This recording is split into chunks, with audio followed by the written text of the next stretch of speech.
The deep darkness of space stretched out before the human warship Thunderbolt.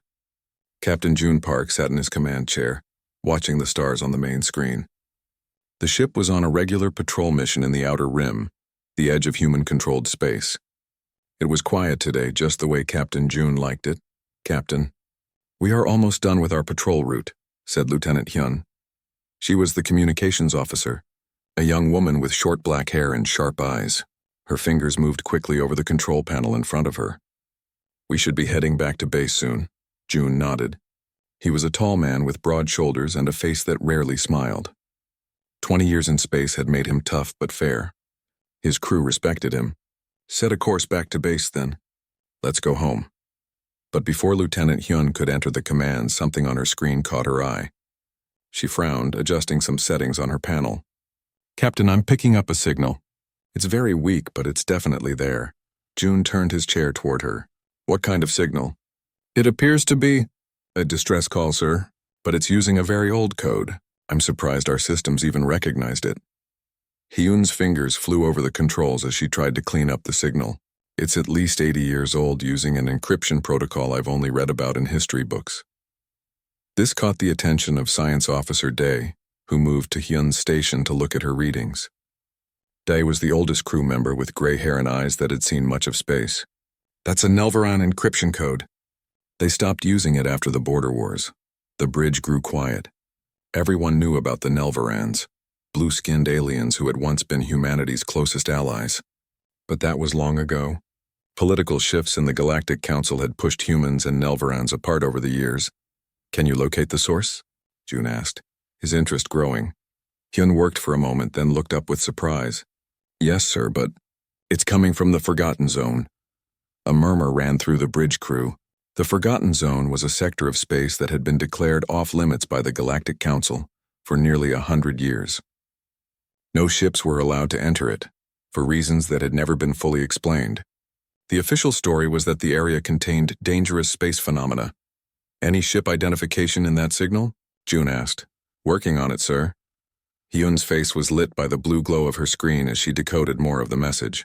"Yes, I have it now. The ship is, or was, the Stellar Horizon. A Nelvaran science vessel." Security Chief Hwan stepped forward. He was a muscular man with a serious face and always seemed ready for trouble. "The Stellar Horizon? That ship disappeared during the border wars. It was declared lost with all hands. That would have been 87 years ago." 87 years, June repeated quietly. He stood up and walked to the large window at the front of the bridge. The stars seemed to stare back at him, hiding their secrets. "And the signal is still broadcasting after all this time." "Captain," said Commander Sue, his second-in-command. She was a practical woman who always thought about rules and regulations. "I should remind you that entering the Forgotten Zone is strictly forbidden by Galactic Council law." Section 23, paragraph, "I know the law, Commander," June cut her off gently. He turned to face his crew, his decision already made. "But laws are meant to protect people. If there's even a small chance someone has been out there, alive and waiting for rescue for 87 years, what does that say about us if we ignore them?" "Sir, it could be an automated signal," Sue suggested. "No one could survive that long." "Maybe," June admitted. "But we won't know unless we check, will we?" The bridge was silent as everyone waited for the captain's order. They knew what he was considering, and they knew the risks. Breaking council law could mean trouble for all of them, perhaps even the end of their careers. June returned to his chair and sat down. His mind was made up. Lieutenant Hyun plot a course for the source of that signal. "But sir," Commander Sue began to protest. June held up his hand to stop her. "I understand your concerns, Commander, but I'm making this call. If there's someone out there who needs help, I won't leave them in the dark. Not for one more day." His voice grew stronger as he spoke. "Council restrictions be damned. Someone's been waiting for rescue for far too long." The tension on the bridge broke as the crew moved into action. They had their orders. The Thunderbolt changed course, its powerful engines pushing it toward the forbidden sector of space. "Captain," said Hyun, "I'm getting more information from the signal. It's definitely from the Stellar Horizon, and it's a standard distress pattern. But there's something else embedded in it, scientific data of some kind." Science Officer Day came over to look. "Can you put it on the main screen?" the main view screen filled with streams of data and strange equations. Day's eyes widened as he studied them. This is remarkable. It's research on dimensional energy manipulation. Very advanced even by today's standards. Could this be why they were out there? June asked. A research mission? Possibly, Day nodded. But this is the kind of research that would have changed space travel forever. If they discovered something this important, why haven't we heard about it? Why was their ship declared lost? The question hung in the air unanswered. June felt a chill that had nothing to do with the ship's temperature. How long until we reach the signal source? At maximum speed, 6 hours, replied the pilot, a young man named Min. Make it 5, June ordered. Something about this situation didn't feel right, and his instincts, honed by years in space, were rarely wrong.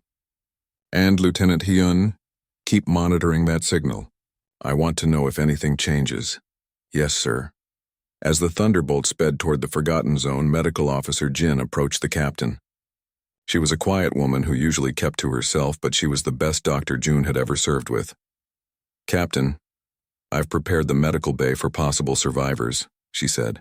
But I have concerns about what kind of condition they might be in after so long.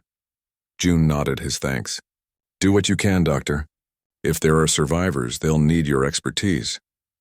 I've studied Nelvaran physiology, but treating patients who have been in isolation for decades, that's uncharted territory, Jin admitted. Their bodies, their minds, they could be very fragile. I trust you to handle it, June said simply. Jin nodded and left the bridge to continue her preparations. The next 5 hours passed slowly. The crew was tense, knowing they were deliberately breaking one of the Council's strictest rules. As they approached the edge of the Forgotten Zone, June ordered the ship to go to yellow alert. Shields up, but weapons on standby only, he ordered. We're going in as rescuers, not fighters. The Thunderbolt crossed the invisible boundary into the Forgotten Zone. Immediately, the ship's sensors began to pick up strange readings. Captain, I'm detecting unusual energy patterns throughout this sector, reported Day. Nothing dangerous, but definitely not normal space. It's like the fabric of space itself is slightly different here. Could it be natural? June asked. Possibly, but I've never seen anything like it, Day replied, fascinated by the readings on his screen. As they got closer to the signal, the ship's long-range scanners finally detected something solid. It wasn't just a ship as they had expected, but something much larger. Captain, I'm getting a visual now, said Hyun. The main screen showed a massive structure slowly rotating in the darkness of space. It was clearly a space station, but unlike any they had seen before. Its central hub connected to 3 long arms that stretched out like spokes on a wheel. The design was Nelvaran, but there were unfamiliar modifications all over its surface. That's not just the stellar horizon, breathed Commander Sue. They built a station out here. Life signs? June asked, leaning forward in his chair. Science Officer Day worked his sensors for a moment, then looked up with an expression of shock. Captain, I'm detecting life signs. Faint but steady, approximately 37 individuals. A stunned silence fell over the bridge. Not just a signal, not just an abandoned ship, but survivors, after 87 years. Their life support is operating on minimal power, Day continued, his voice filled with wonder. They've been in some kind of low-power hibernation. If these readings are correct, they've been here for over 8 decades, Captain. June stood up, his eyes fixed on the station slowly turning in the darkness. For 87 years, these people had been broadcasting their call for help. For 87 years, the Galactic Council had known they were here and had forbidden anyone from answering that call. Prepare a rescue team, he ordered. Commander Sue, you'll lead it. Take Medical Officer Jin, Security Chief Hwan, and Science Officer Day.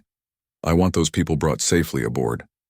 As his crew rushed to follow his orders, Captain June Park remained on the bridge, watching the station grow larger on the screen. Whatever secrets the Forgotten Zone held, whatever reason the Council had for abandoning these people, he was about to uncover them, and nothing would ever be the same again. Captain June Park stood on the bridge of the Thunderbolt, his eyes fixed on the main screen. 3 Zell warships had appeared at the edge of the Forgotten Zone. They were sleek vessels with crystalline structures extending from their hulls, beautiful but deadly. They're hailing us, Captain, Lieutenant Hyun reported. June nodded. Put them through. The screen changed to show the face of a Zell commander. Like all Zell, he appeared to be made of living crystal.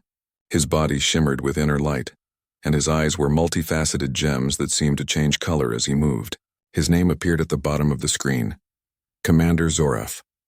Captain Park, the Zell said, his voice smooth and cold. You have violated Council directives by entering a restricted zone. You will power down your engines and prepare to be boarded. June kept his face neutral. Commander Zoraf, we entered this sector in response to a distress call. Under galactic law, all ships are required to respond to such calls regardless of sector restrictions. Any distress calls in this sector are automated remnants from old wrecks, Zoraf replied dismissively. There is nothing alive here. That's interesting, June said, allowing a small smile. Because we've found 37 living Nelvarans on a station, built from the remains of the science vessel Stellar Horizon, a ship that was reported destroyed 87 years ago.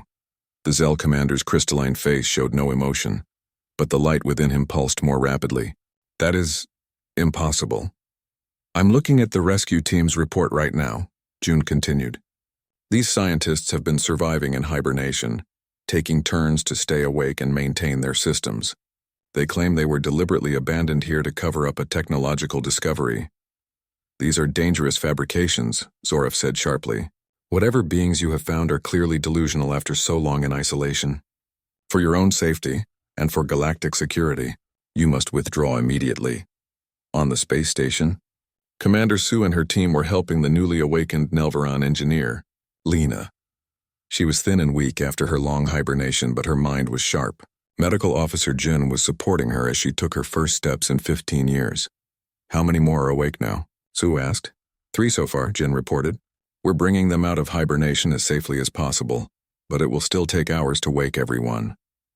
Captain June just informed me that Zell warships have entered the sector, Sue told them. We need to move faster. Talar, the elderly Nelvaran who had been awake when they arrived, looked alarmed. The Zell here?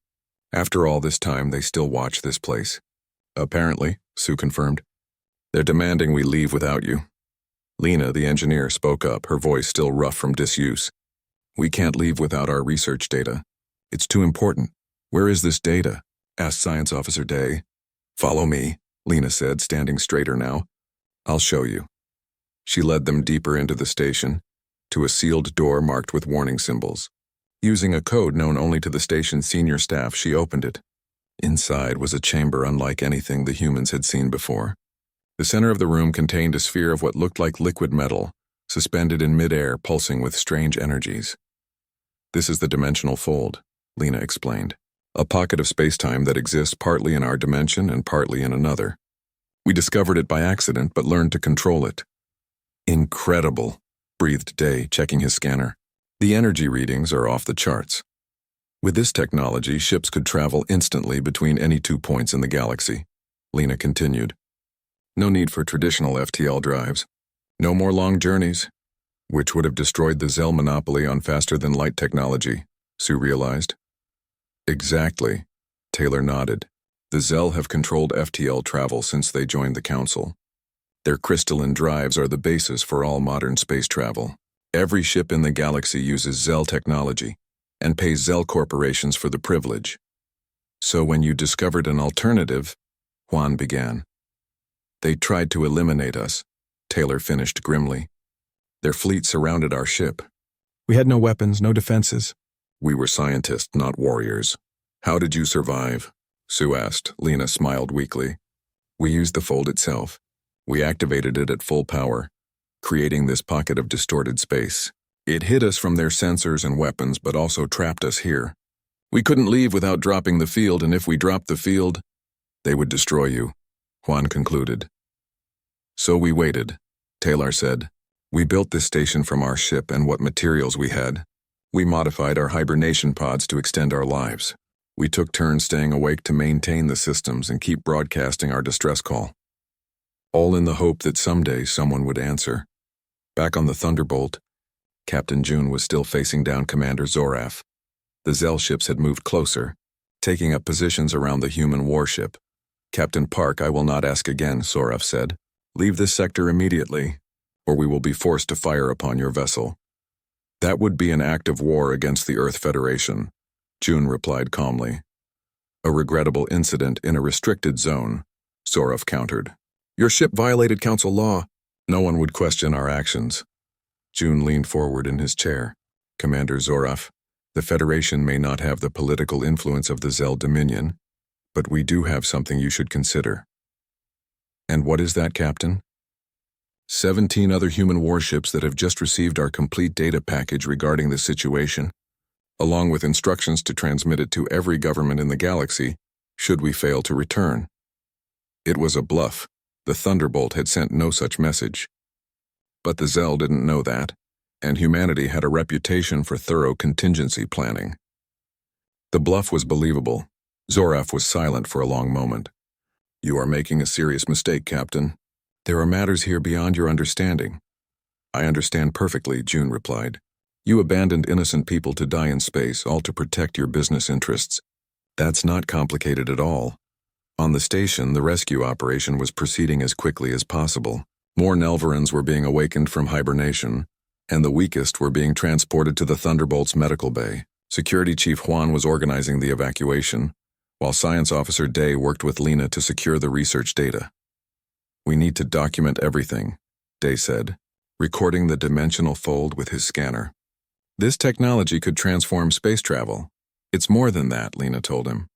The fold can be used for more than just transportation. It can generate clean energy, create impenetrable shields, even heal certain injuries by manipulating space-time. No wonder the Zell wanted it suppressed, Sue commented. This would have changed everything. That's why we couldn't let it be lost, Taylor said, watching as more of his colleagues were helped from their hibernation pods. We believed that someday the truth would come out.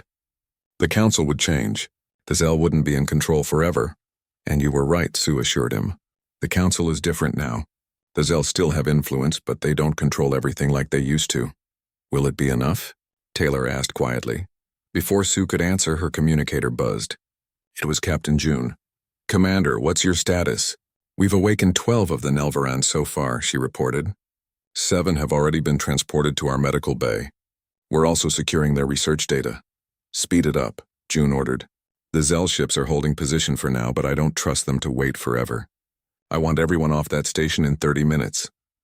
Sir, that's not enough time to safely wake everyone, Jin protested. Then prepare the remaining hibernation pods for transport, June decided. We'll bring them aboard still sleeping and complete the revival process on the Thunderbolt. Yes, sir, Sue acknowledged. What about the dimensional fold device? There was a pause. Can it be transported? Sue looked to Lena, who shook her head. No, Sue reported. It's integrated into the station structure. Then document everything you can, but prioritize the survivors, June ordered. We're not leaving anyone behind again. As the evacuation continued, Taylor moved to a control panel and began entering commands. Lena noticed and hurried over to him. What are you doing? She asked. Making sure our research doesn't fall into the wrong hands, he replied. If we leave, the Zell will simply come in and take everything. You're setting the self-destruct? Lena asked, alarmed. No. Taylor shook his head. Something more elegant. I'm programming the fold to collapse after we leave. It will take this entire station into the space between dimensions. No one will be able to recover it. Commander Sue overheard this conversation. You're destroying your life's work? Taylor looked at her with tired eyes. Our work was never meant to be a weapon or a tool for corporate profit. It was meant to bring worlds closer together, to make the galaxy smaller and more connected. If we can't ensure it will be used that way, then perhaps it's better that it waits a little longer. The evacuation continued as rapidly as possible. The Thunderbolt's shuttles moved back and forth between the ship and the station, carrying the awakened scientists and the hibernation pods containing those still sleeping. Science Officer Day worked frantically to copy all the research data he could on the bridge of the Thunderbolt. The standoff with the Zell ships continued. The tension was thick as both sides waited to see what the other would do. The Thunderbolt raced through space, pushing its engines to their limits. In the medical bay, Dr. Jin moved from bed to bed, checking on the Nelvaran scientists. Most of them were awake now, though still weak from their long hibernation. The few who remained in their pods were being monitored carefully as they completed the waking process. Taylor sat on the edge of his bed, watching the activity around him. After 87 years in the confined space of the station, the Thunderbolt felt enormous. The lights were too bright, the sounds too loud, but he didn't mind. It was the noise of freedom. Captain June entered the medical bay, nodding to his crew members as he passed. He stopped at Taylor's bed. "How are you feeling?" June asked. "Strange," Taylor admitted, "to be somewhere new after so long in one place. It's overwhelming, but in a good way." June pulled up a chair and sat down. "I need to ask you some questions. About what happened to your ship, about the dimensional fold, about the Zell. The more I know, the better I can protect you when we reach Earth." Taylor nodded. "Of course. You saved us, Captain. You deserve the whole truth." "Start at the beginning," June suggested. "What was the Stellar Horizons mission?" "We were a research vessel," Taylor explained. "The best scientists from the Nelvaran Science Academy, sent to study unusual space-time distortions in that sector. No one knew what caused them, but they had been detected by long-range scanners. And the Galactic Council approved this mission? Yes, though the Zell representatives were against it. They argued that the distortions were dangerous and should be avoided. But they were outvoted. "What did you find?" June asked. Taylor's eyes lit up with the memory. "Something beautiful. A natural phenomenon. A place where our dimension touches another. We called it a dimensional fold. At first we just observed it, took readings. But then Lena, our engineer, discovered that we could manipulate it, control it. How? With precisely calibrated energy fields.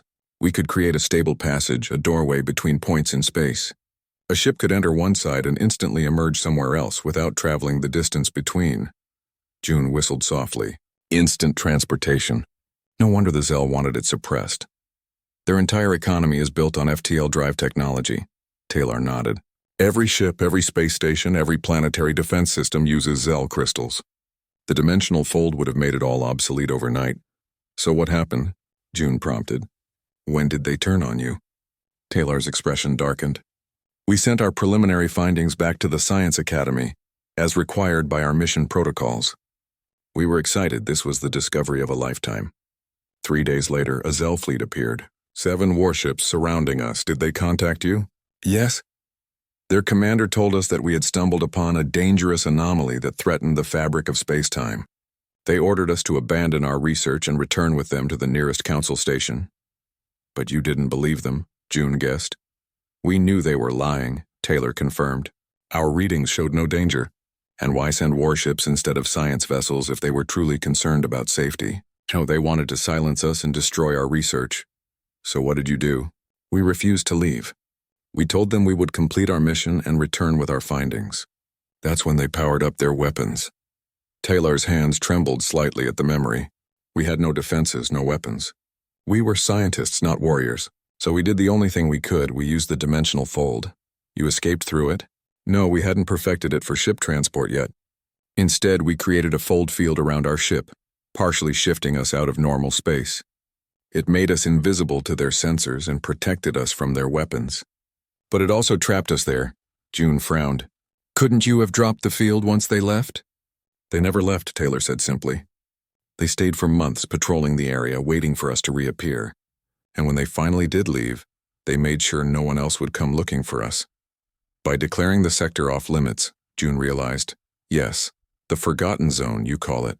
They told the Council the area contained dangerous space-time distortions that had destroyed our ship. They even staged a memorial service for us on the Nelvaran homeworld. Meanwhile, we were still alive, broadcasting our distress signal, hoping someone would find us, and no one did. For 87 years. June shook his head, disgusted. "The Zell are very thorough," Taylor said. "But they underestimated our determination, and they underestimated humanity's compassion." On the bridge, Lieutenant Hyun was monitoring communications channels when something caught her attention. "Captain, to the bridge," she called over the intercom. June excused himself and hurried to the bridge. "What is it, Lieutenant?" "Sir, I'm picking up multiple ships on an intercept course," Hyun reported. "They appeared as soon as we left the Forgotten Zone." "Zell ships?" "No, sir, Nelvaran." June raised an eyebrow. "Nelvaran? How many?" "5 vessels, sir. 4 appear to be civilian ships.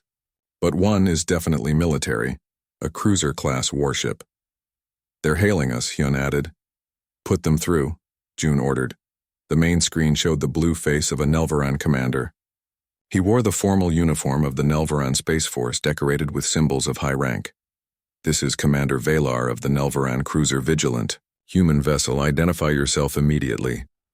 This is Captain June Park of the Earth Federation warship Thunderbolt. We are on a humanitarian mission. The Nelvaran's expression didn't change. Our sensors detect Nelvaran life signs aboard your vessel. Explain. We responded to a distress call in the sector known as the Forgotten Zone, June explained. We found survivors from the research vessel Stellar Horizon. There was a stunned silence on the other end. That's impossible. The Stellar Horizon was destroyed 87 years ago. No, Commander. It was abandoned and its crew left to die. They survived by building a station and using hibernation technology. We rescued 37 scientists who have been stranded there for nearly a century. The Nelvaran commander's composure cracked slightly. These are serious claims, Captain Park. The Stellar Horizon incident is a closed matter in our history. It's about to be reopened, June replied. These scientists have quite a story to tell, including how the Zell Dominion tried to murder them to suppress a technological discovery. These are dangerous accusations, Valor warned. They're the truth, June said firmly. And I think deep down you know it. Why else would your ships be here? So far from your normal patrol routes, someone in your government must have suspected something when we entered the Forgotten Zone. The Nelvaran commander was silent for a long moment. Captain Park, I am under orders to escort you to Nelvaran space immediately. The survivors you claim to have rescued are citizens of the Nelvaran Confederation and must be returned to us.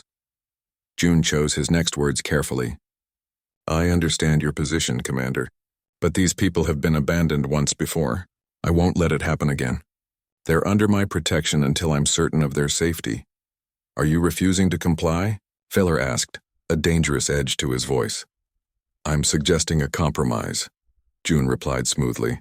We'll proceed to Earth as planned. Your ships are welcome to escort us. When we arrive, representatives from your government can meet with the survivors in the presence of Earth Federation officials. That way everyone's interests are protected. Commander Velar clearly didn't like this suggestion, but he also didn't want to risk a confrontation with a human warship. Relations between their species were already tense. Very well, Captain. We will escort you to Earth. But be warned, the Nelvaran government considers this a matter of the highest importance. There will be consequences if these people are not returned to us. The communication ended and June turned to his bridge crew. Well, that could have gone worse. Sir, Commander Sue approached. She had been listening to the exchange. Do you think the Nelvaran government was involved in the abandonment of the Stellar Horizon? I don't know, June admitted. Taylor believes only the Zell were directly responsible, but someone in the Nelvaran government must have agreed to the cover-up. They told their people the ship was destroyed in an accident, and now they're worried the truth will come out, Sue concluded. Exactly, which is why we need to get to Earth as quickly as possible. June turned to his pilot. Maximum speed, Lieutenant Min. Let's see if our Nelvaran escort can keep up. In the medical bay, the news of the Nelvaran ships had spread among the rescued scientists. Taylor sat with Lena and several others discussing what this meant. They know we're alive, Lena said, her voice a mix of hope and worry. After all this time, our people know we survived. But why are they trying to intercept us? Asked another scientist, an older male named Bren. Why not welcome us home? Politics, Taylor said simply. Our existence is inconvenient. We represent a truth that powerful people have been hiding for nearly a century. What will happen when we reach Earth? Lena wondered. Captain June has promised to protect us, Taylor reminded them, and I believe him. Humans have a reputation for stubbornness when it comes to matters of principle. The door to the medical bay opened, and Commander Sue entered. How is everyone feeling? Better, Lena replied. Dr. Jin is excellent at her job. I've come to inform you that we're being escorted to Earth by Nelvaran ships, Sue told them. 2 weeks had passed since the Thunderbolt's arrival at Earth. The diplomatic storm that Captain June Park had predicted was now in full force. The rescue of the Nelvaran scientists had sent shockwaves through the Galactic Council, reopening old wounds and threatening carefully maintained political balances. In a spacious conference room at Earth Federation headquarters in Geneva, June sat next to Taylor, watching as representatives from a dozen different species argued about the fate of the rescued scientists and their revolutionary technology. The Zell Dominion maintains that the research vessel Stellar Horizon was conducting illegal experiments, the Zell ambassador was saying. His crystalline body shimmered under the bright lights of the room. The Council's decision to quarantine that sector was made for the safety of all galactic citizens. By abandoning 37 innocent people to die? June couldn't help interrupting. That doesn't sound like safety. It sounds like murder.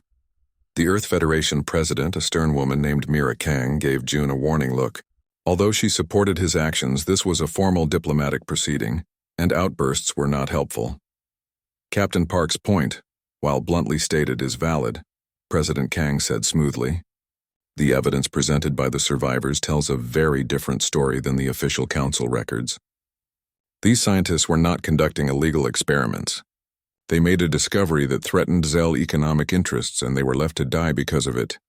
The Nelvaran ambassador shifted uncomfortably in his seat. The Nelvaran government had been caught in a difficult position. They couldn't deny the identity of the rescued scientists. DNA tests had confirmed they were indeed the crew of the Stellar Horizon. But admitting they had been abandoned raised uncomfortable questions about the Nelvaran government's role in the cover-up. The Nelvaran Confederation had no knowledge that the crew survived, the ambassador insisted. We were informed by the Council investigation team that the ship was destroyed in a natural space-time distortion. And you never thought to check for yourselves? June asked skeptically. The Nelvaran ambassador's blue skin darkened with what June had learned was their version of a blush. The sector was declared off-limits by Council directive. We respected that decision. How convenient, June muttered, earning another look from President Kang. Taylor had been sitting quietly throughout this exchange. Now he slowly stood up. Though still thin from his decades in hibernation, he carried himself with dignity. I have listened to these discussions for 2 weeks now, he said, his voice surprisingly strong. I have heard politicians and diplomats debate what happened to us as if it were an abstract policy matter.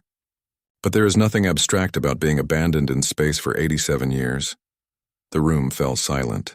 Even the Zell ambassador stopped his nervous shimmering. Every day we woke from hibernation wondering if this would be the day someone found us. Taylor continued. Every day we maintained our equipment with failing supplies and aging parts. Every day we broadcast our call for help into the emptiness, hoping someone would answer.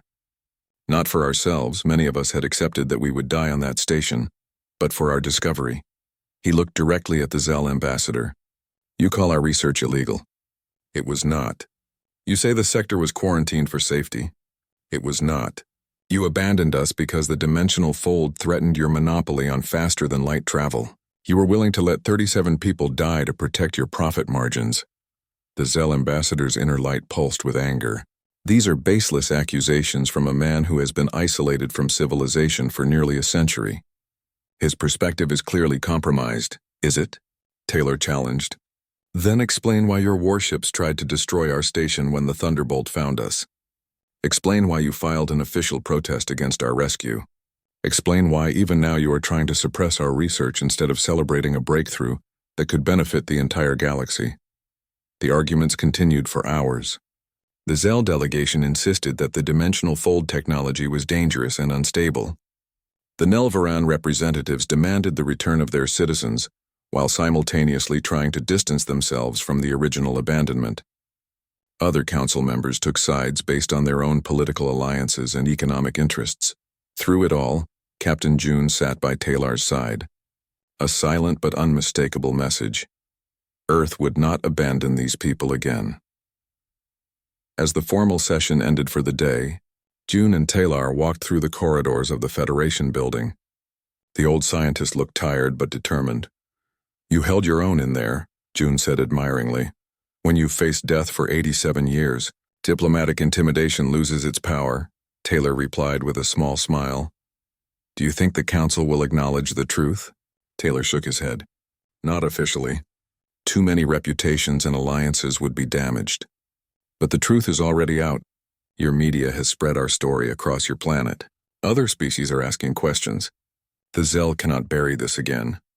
What about the dimensional fold technology? That is what truly matters, Taylor said. Not justice for us, we are old and our time is short. But the technology must not be suppressed again. It belongs to the galaxy, not to any one species or corporation. They reached the guest quarters where the Nelvaran scientists were staying. Most of them had recovered their physical strength. though they were still adjusting to life in a society that had advanced nearly a century since they last saw it. Lena was waiting for them, excitement on her face. "Taylor, Captain Park, we've had a breakthrough.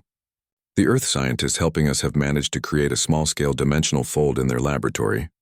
It's working." This was significant news. Since their rescue, Tyler and his colleagues had been working with Earth Federation scientists to recreate their discovery. The Zell had insisted it couldn't be done, that the original fold was a natural phenomenon that couldn't be replicated. "How stable is it?" Taylor asked. "Completely stable," Lena replied proudly. "Just as we always said it would be. And the energy readings are exactly as our models predicted." "This changes everything," June realized. "If you can prove the technology works and is safe—" "The Zell's arguments fall apart," Taylor finished. "They can no longer claim it's too dangerous to develop." The next morning, President Kang opened the council session with a surprise announcement. The Earth Federation has successfully created a working dimensional fold in controlled laboratory conditions. Our scientists working with the Nelvaran survivors have demonstrated that the technology is both safe and viable. The room erupted into chaos. The Zell ambassador demanded to see the evidence.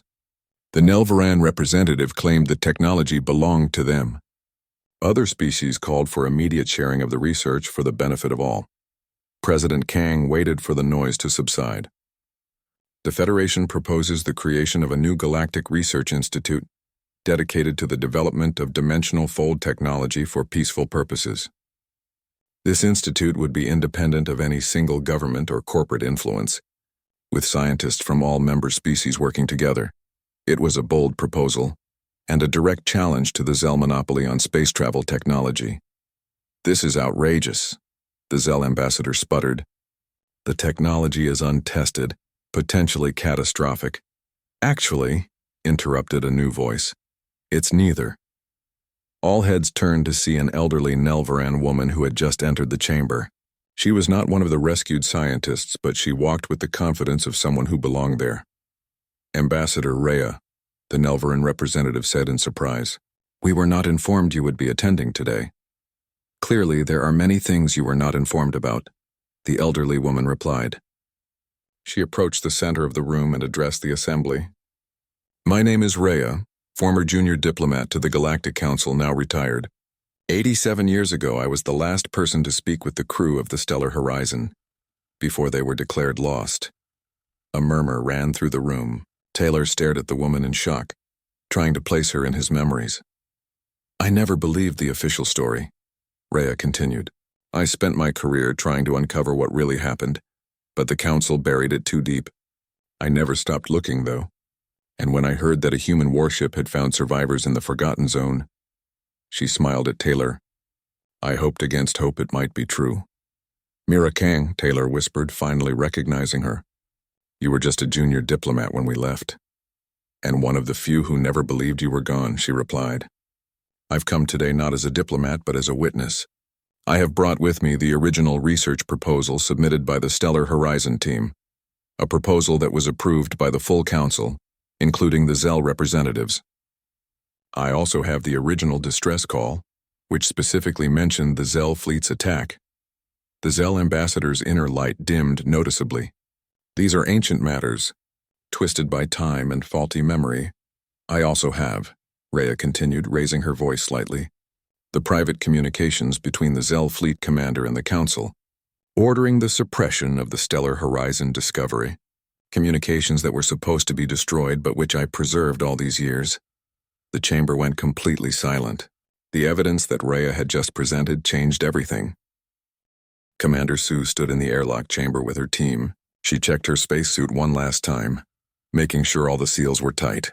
Next to her, Medical Officer Jin was preparing her medical kit, while Security Chief Huan checked his weapon. He wasn't planning to use it, but years of training had taught him to always be prepared. Science Officer Day was studying the readings of the space station on his handheld scanner. "Remember," said Sue to her team, "we don't know what condition these survivors are in or what they've been through. Our priority is to help them, not to scare them." The airlock door opened and they pushed off, floating across the short distance between the Thunderbolt and the space station. As they got closer, they could see that the station's surface was covered with strange modifications. additional power generators, unusual antennas, and what looked like makeshift repairs. They've been maintaining this place for decades, Day said through the comm system in his helmet.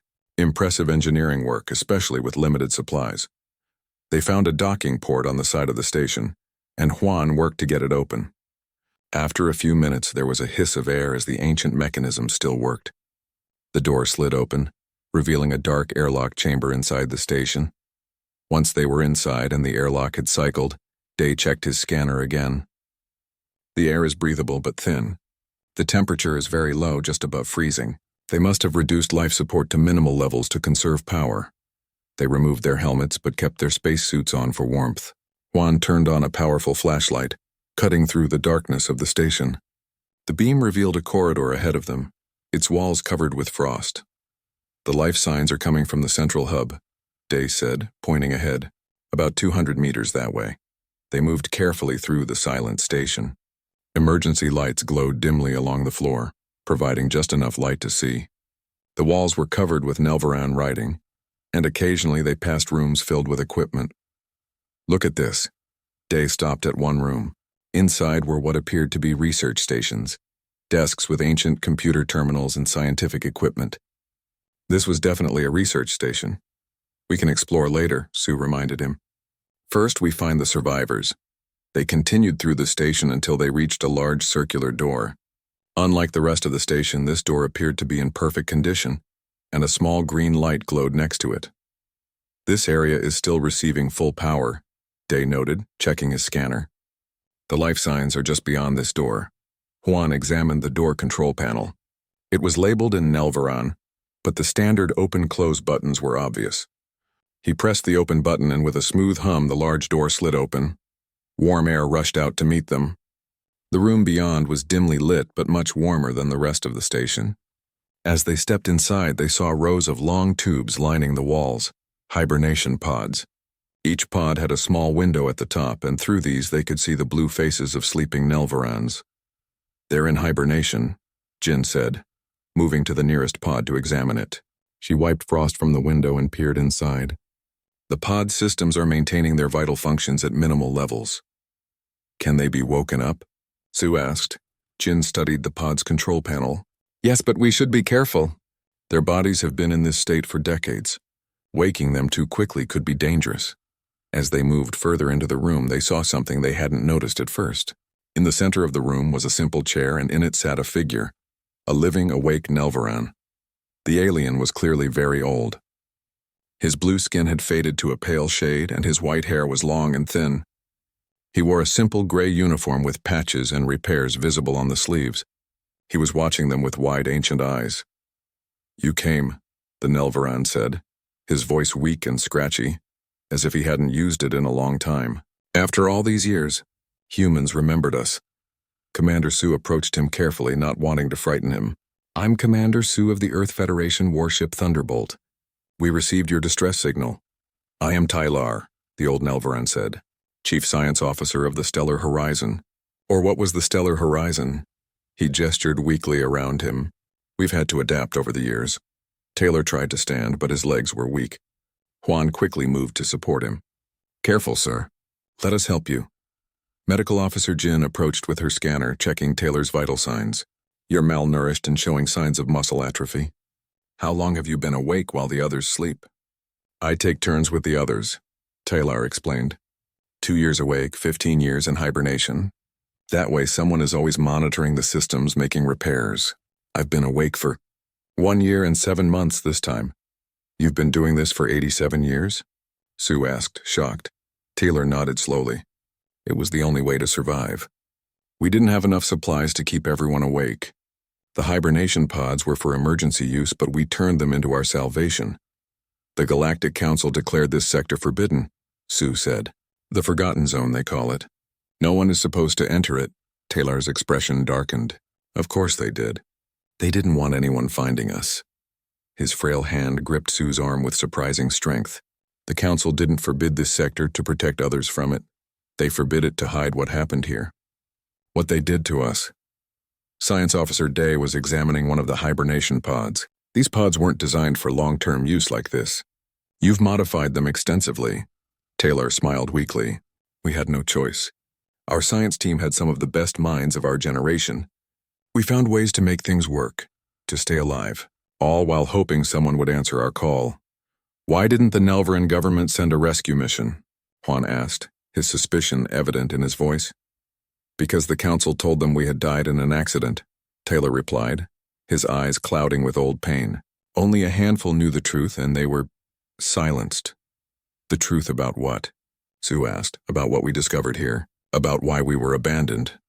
Taylor tried to stand again stronger this time. But that's a longer story, and my friends have waited long enough for rescue. Can you help us wake them? Kim nodded. Yes, but we'll need to do it slowly and carefully. Their bodies will be fragile after so long in hibernation. We should move them to our ship, Sue decided. Our medical facilities are better equipped to handle this. No, Taylor said firmly. We cannot leave yet. Not without our research. It's the reason we were left here to die. It's the reason we stayed alive. Sue wanted to argue, but she could see the determination in the old alien's eyes. Whatever they had discovered here, it was important enough that they had endured nearly a century of isolation to protect it. Commander, I'm picking up unusual energy readings from deeper in the station, Day reported, checking his scanner, similar to the space-time distortions we detected when we entered this sector. Taylor nodded. Yes, that would be the dimensional fold. Our greatest discovery and our prison. Dimensional fold? Day asked, his scientific curiosity piqued. A technology that allows ships to move great distances instantly. Taylor explained. More efficient than current, faster than light drives. But our research threatened the Zell Dominion's monopoly on FTL technology. The name sent a chill through the rescue team. The Zell were a powerful species in the Galactic Council. Crystalline beings known for their advanced technology and ruthless business practices. The Zell control the Council? Juan asked. They did back then, Taylor confirmed. Less now, perhaps, but still influential. When they learned of our discovery, they didn't want it made public. It would have destroyed their control over space travel. So they sent a fleet, not to rescue us, but to eliminate us. The humans exchanged shocked looks. What Taylor was describing was mass murder, ordered by members of the Galactic Council itself. We managed to escape into this pocket of distorted space, Taylor continued. It hides us from their sensors, but it also trapped us here. We couldn't leave. The Council then declared this entire sector forbidden, erasing any record of our existence. That's why the distress signal was so old, Sue realized. You've been broadcasting the same message for 87 years. Yes, we kept sending the signal, hoping someone would find us, someone who would listen, someone who would care more about lives than politics. Taylor looked at them with gratitude in his eyes. And finally you came. Jin was examining the hibernation pod controls more closely. I think I understand how to safely begin the waking process. It will take several hours for them to fully regain consciousness. Start with Pod 7, Taylor suggested. That's Lena, our chief engineer. She will know how to prepare our research for transport. As Jin began working on the pod, Sue contacted Captain June through her communicator. Captain, we found the survivors. 36 in hibernation and 1 awake. They've been taking turns staying awake to maintain the station. What condition are they in? June's voice came through clearly. Stable, but they'll need medical care. Dr. Jin is beginning the process of waking them, but it will take time. There's something else, Captain, Sue added, looking at Taylor. They were deliberately abandoned here. According to their science officer, the Zell Dominion tried to eliminate them to suppress a technological discovery. Something called a dimensional fold.